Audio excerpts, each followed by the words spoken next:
Okay, no, that's good. That's kind of a lead-in to maybe the last thing I want to talk a bit about, and that's the development of the patient-centered clinical method, which you had, I guess, really lived its development over the time of your career. Do you want to talk a little bit about what drew you to that? And I mean, there were others obviously involved in doing the research and writing about that, but maybe just talk about that, because I think that's such an important part of what family medicine is today.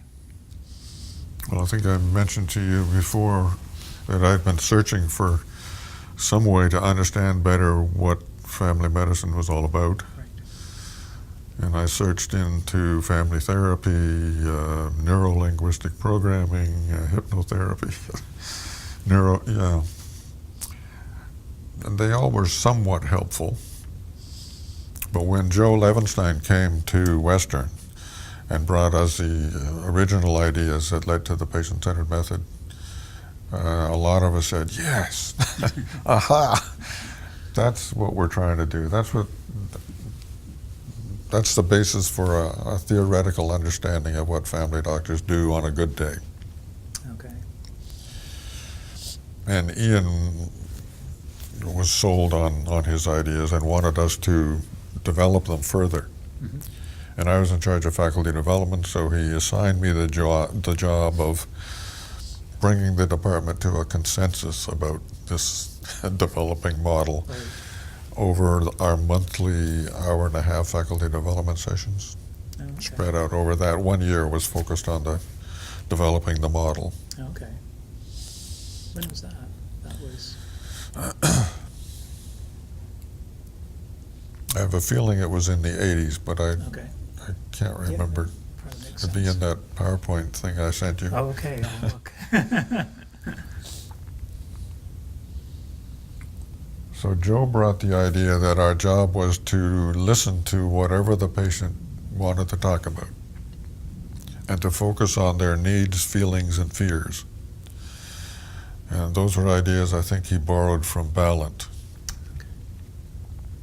And then we started looking wider than that. We looked at Mishler and Kleinman and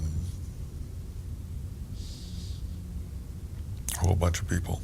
Cassell, and kept presenting ideas to the people who attended the monthly faculty development sessions. And at one point we had this notion that our job was to combine the skills of Sergeant Friday, just the facts, ma'am, to come up with the diagnosis, Right. and Margaret Mead, as an anthropologist, understanding what it was like to be this patient. Okay.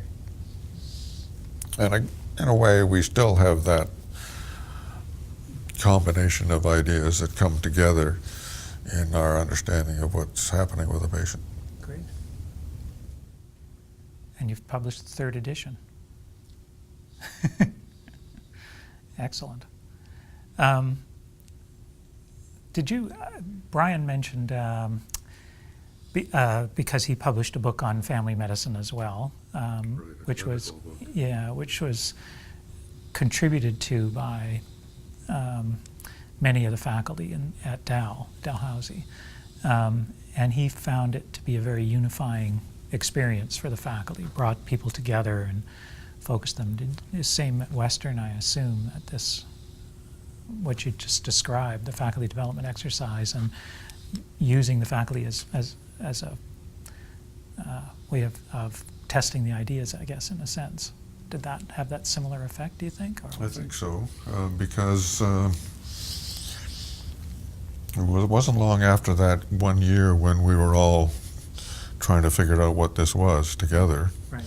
that we had an accreditation visit, and the accreditors expressed some amazement that we all had a similar way of thinking about the job. Programmed. Oh. So at least at that point. Yeah, there was that. And with the 3rd edition, we involved a whole lot more people in writing or providing stories. Oh, okay. And contributing parts of chapters. Excellent. Oh, great. So I think that's great. Thank you very much for taking the time to come and talk about some of this. And we'll wrap it up at that point. Thanks. It's a pleasure. Okay.